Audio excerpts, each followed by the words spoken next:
ফরিদপুরের ফরিদ আর দিনাজপুরের দিনা, এরা দুইজন চট্টগ্রামের বাদামতলি থেকে 2 টাকার বাদাম কিন্না টিপতে টিপতে তাদের মধ্যে টিপিস টিপিস হইয়া যায়।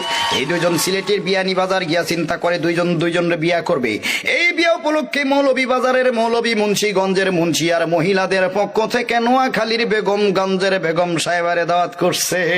এদিকে ফরিদপুরের ফরিদে কিছুই নাই, তবে ফেনীর ছাগল নাই আর 2টা ছাগল ছাড়া। এরপরে আর চলাফেরা ছিল চাপাই নবাবগঞ্জের নবাবের মতো। টাঙ্গাইল থেকে একখান তাঁতের শাড়ি, রংপুর থেকে রং, আলতাদিঘি থেকে আলতাইন্না দিনারে বিয়া করে ফলাইছে। এদিকে দিনার বাপ সিরাজগঞ্জের সিরাজে মিয়া ছিল মেলা টাকা পয়সার মালিক, কারণ রংপুরে ছিল তার রঙের ব্যবসার, সুনামগঞ্জে ছিল তার বহুত সুনাম। এই মিয়া চিন্তা করছিল তার মাইয়াটারে জাকজমক কইরা বিয়া দিবে, যেমন মাগুরা থেকে মাগুর মাছ, সাতক্ষীরা থেকে 7 মণ দুধ, কুড়িগ্রাম থেকে 20টা খাসি আর গাইবান্ধা থেকে 1 ডজন গাই আইনা, বরিশালের বরিনারু বানাইয়া, লালমনিরহাট থেকে লাল রঙের শাড়ি কিন্না, যশোর বেনাপুল থেকে বেনারসি আইনা, খুলনার বাগের হাটের বাগের মতো একটা পোলার লগে তার মাইয়ারে বিয়া দিবে। কথা বলেন, কথা বলেন।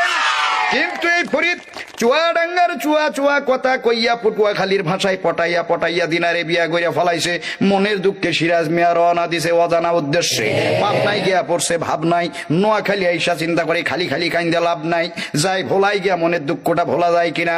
ভোলা যাওয়ার পথে মাঝখানে বরিশালের ঝালু কাটিতে আইসা বেটার মনের ঝালটা আরো বেশি বাইরে গেছে। বলেন বাপরে বাপ, এ কথা বলে না, যারা বলেন ঠিক না বেঠে। এই খবর তো আর ঢাকা শহরে ঢাকা রইল না, খবরের কাগজ পত্র পত্রিকায় ছাপা হয়ে গেল। তার আগে এই ঘটনা চলে গেল জামালপুরের জামালের কাছে। জামালপুরের জামাল ময়মনসিংহের মমিনের মাধ্যমে ঘটনা জানাই দিয়েছে মানিকগঞ্জের মানিকের কাছে। মানিকগঞ্জের মানিক এত খারাপ লোক মনে হয় জন্মের সময় তার মুখে মধুপুরের মধু পড়ে নাই। এই বেড়া করছে কি এই ঘটনা জানাই দিছে গোপালগঞ্জের গোপালের কাছে। গোপালগঞ্জের গোপাল করে কি ব্রাহ্মণবাড়িয়ার ব্রাহ্মণ, নারায়ণগঞ্জের নারায়ণ, শিবপুরের শিব, হরিপুরের হরি, মহাদেবপুরের মহাদেব, পাটনার রাধানগরের রাধার, কৃষ্ণনগরের কৃষ্ণরে লইয়া হিন্দু ধর্মের প্রধান ঠাকুর গায়ে ঠাকুরের কাছে রওনা দিছে। এই কয়জন হিন্দু মিল্লা কুমিল্লা 14 গ্রাম থেকে আরো 14 জন হিন্দু সংগ্রহ করে একটা কমিটি গঠন করে বলে ঘটনার বিচার দিয়ে দাও গাজীপুরের গাজী সাহেবের কাছে। গাজীপুরের গাজী সাহেব বললেন আমি আপাতত ব্যস্ত আছি, আপনারা মির্জাপুরের মির্জা সাহেবের কাছে যান। মির্জাপুরের মির্জা সাহেব বললেন আমার নাতি নরসিংদীর নরাদম শেরপুর থেকে 1 চুরি চুরি করিয়া বগুড়া সারিয়াকান্দি থানায় আসামিদের মধ্যে সারিবদ্ধভাবে দাঁড়ায় রয়েছে, আপনারা আপাতত হাজীগঞ্জের হাজী সাহেবের কাছে যান। হাজীগঞ্জের হাজী সাহেব বললেন ফরিদপুরের ফরিদার দিনাজপুরের দিনাজে বিয়াটা করছে, এটা শরীয়তপুরের শরীয়ত মোতাবেক ঠিক আছে কিনা। যদি ঠিক না থাকে তাহলে মেহেরপুর থেকে মেহের আলীর ডাইকা পাঠাও, এর খাগড়াছড়িতে পাঠাই দাও। সেখান থেকে কমসে কম 5 থেকে 6টা ছড়ি আইনা ফরিদ নামের পোলাটারে সিলেটের শায়েস্তাগঞ্জ নিয়ে ভালো কইরা শায়েস্তা কইরা নিয়ে আসো। চিল্লাই এখন ঠিক না বেঠি। এমন সময় এই ফরিদ তার বাল্য বন্ধু কিশোরগঞ্জের কিশোরের কথা মতো বরগুনায় একটা গুণাতার ফ্যাক্টরিতে চাকরিতে ঢুকছে। বর্তমানে ফরিদ মেলা টাকা পয়সার মালিক, তার চাল চলন দেখলে মনে হয় রাজশাহীর রাজা যাইতে আছে। নীলফামারী থেকে নীল রোগের একখান ছুটি পাঞ্জাবি কিনা সৈয়দপুরের সৈয়দ আলীর মোড়ে আইছে চা খাইতে। সেইখানে গিয়ে দেখা হয় জয়পুরহাটের জয় নামের বন্ধুর সাথে। জয় বলে বন্ধু চলো আমার বান্ধবী রানীনগরের রানীর বাড়িতে যাই। রানীনগরে যাওয়ার জন্য ট্রেনে উঠছে টিকিট ছাড়া, যার কারণে জয়পুরহাটের আক্কেলপুরে এসে আক্কেল সালামি দিয়া ঘাট ধাক্কা খাইয়ে নাইমে গেল শান্তাহারে শান্তার বাড়িতে।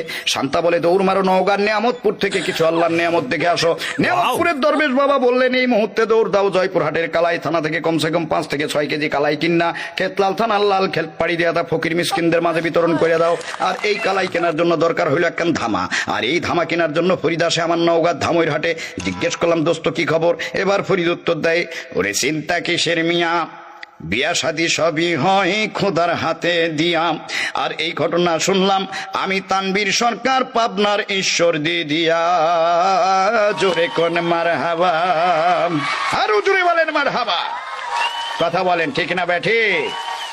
বউয়ের জ্বালাই ইচ্ছা করে গাড়ির নিচে মারি ঝাপ, গাড়ির নিচে মারি ঝাপ, কেন যে বিয়া করলাম বাপ রে বাপ, হাই গো কেন যে বিয়া করলাম বাপ রে বাপ। চিল্লায় বলেন ঠিক না বেঠি।